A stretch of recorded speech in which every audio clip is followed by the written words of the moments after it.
Civil societies of biodiversity led by National Coordinator Ann Maina of Biodiversity and Biosafety Association of Kenya, Eustace Kiare, the Chief Executive Officer, Kenya Organic Agricultural Network, Coordinators Alice Kemuntor and Emmanuel Atamba of Consumer Grassroots and the Root to Food respectively, claimed the move by government to lift ban on genetically modified organisms, GMO products, lacked public participation.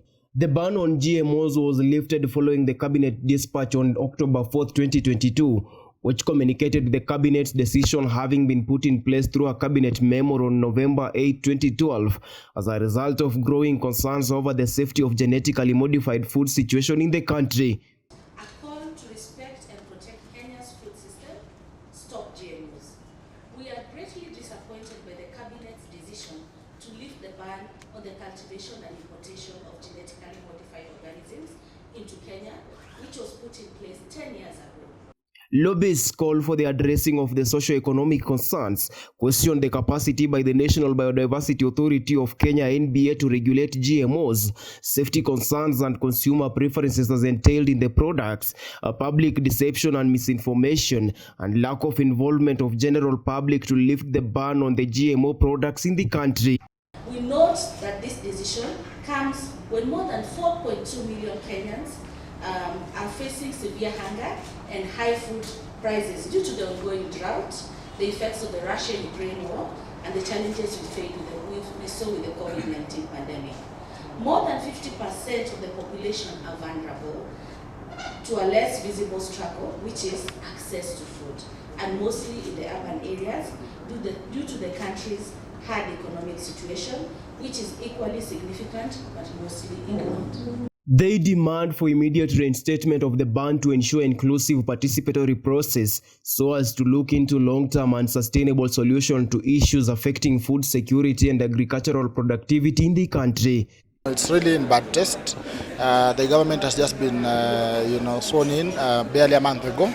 And already, seeing such drastic measures to address some of the issues on food security without any proper consideration, any proper consultations, I find that to be a bit out of place.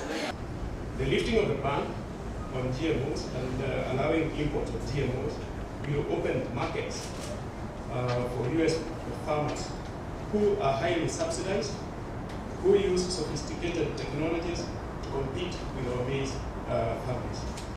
The civil societies called for protection of local and indigenous seeds as envisioned in Article 11.3b of the Constitution 2010, which embraces safety and sustainable food production approaches including agroecology. Food is a basic human right, and any decision on it must be done through proper public participation and consultations, in line with the Constitution of Kenya 2010.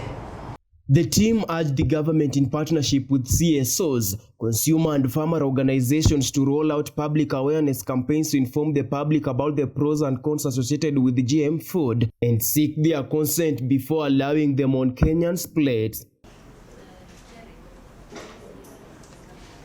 We want to remind our president and his new government that beyond their promises to run a transparent government, public participation is enshrined in our constitution and must be adhered to, and decisions of this magnitude must be subjected to public participation. Alice Kemuntor of Consumer Grassroots Association insists that the National Biodiversity Authority of Kenya bosses are taking sides by promoting GMOs when they are supposed to regulate.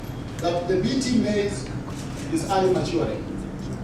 Far from it, genetic modification on BT maize has nothing to do with early maturity or the maturity period. The second misinformation being peddled around by government institutions is that BT maize is more climate resilient. The move to lift the ban on genetically modified products has been met with criticism across the country.